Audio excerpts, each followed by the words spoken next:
When people think of legendary aircraft, the Valkyrie often gets whispered about, not because it changed wars, not because it dominated the skies, but because it showed the world how far ambition could push aviation and how quickly the world could move past even the greatest machines. In the late 1950s, with the Cold War heating up and tensions rising between superpowers, the United States set out to build something extraordinary, a bomber that could fly faster and higher than anything that came before it. They wanted a machine that could outrun defenses, penetrate deep into enemy territory, and deliver strategic power at unprecedented speed. What emerged from that vision was the XB-70 Valkyrie, a supersonic bomber that promised to redefine airpower. This was not a small aircraft. It was a technological titan, 6 massive turbojet engines, a delta wing with hydraulically hinged tips, and a futuristic silhouette that looked like it came from a science fiction sketchbook. Its goal?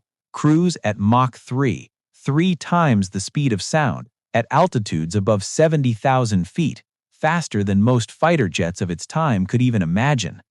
To make that performance possible, engineers used some of the most advanced aerodynamics of the era.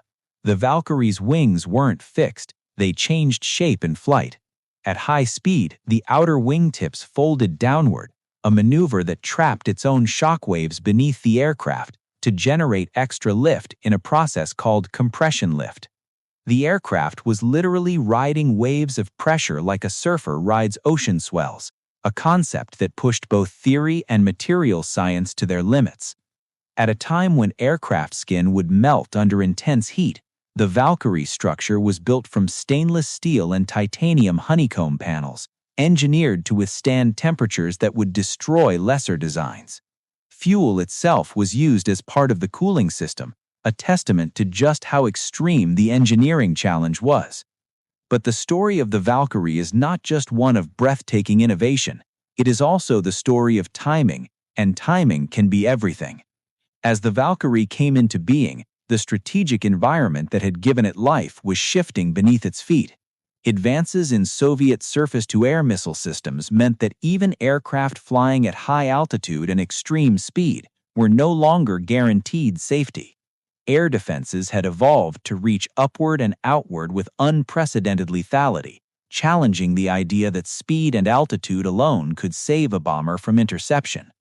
At the same time, intercontinental ballistic missiles, ICBMs, were emerging as a faster, cheaper, and unmanned alternative for delivering nuclear payloads. They didn't have crews to risk, and their flight times made manned bombers seem slower by comparison. Suddenly, the strategic logic that had driven the Valkyrie's development was fading, and budgets were tightening. In 1961, with 2 Valkyrie prototypes under construction, the U.S. Air Force officially canceled the production version of the program.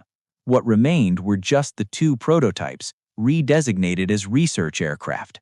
These were not weapons of war, but experimental machines meant to teach engineers about high-speed flight. The first prototype took to the skies on September 21, 1964.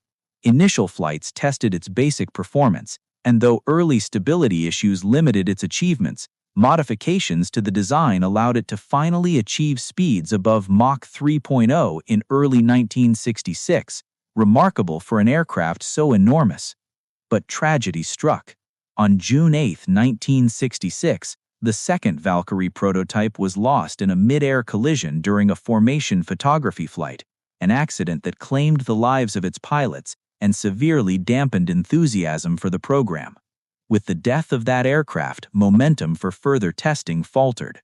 The surviving Valkyrie continued test flights into 1968, collecting valuable data on high-speed flight dynamics, structural response, and atmospheric effects at extreme altitudes. It wasn't a combat platform, but it became a remarkable research tool, shedding light on challenges future supersonic and high-altitude aircraft would face. In the end, the XB-70 Valkyrie became one of aviation's great what-ifs, a machine so bold in conception that it outpaced the very context it was meant to serve. It didn't change wars, but it changed minds, and in the world of aerospace innovation, that's a legacy that still flies.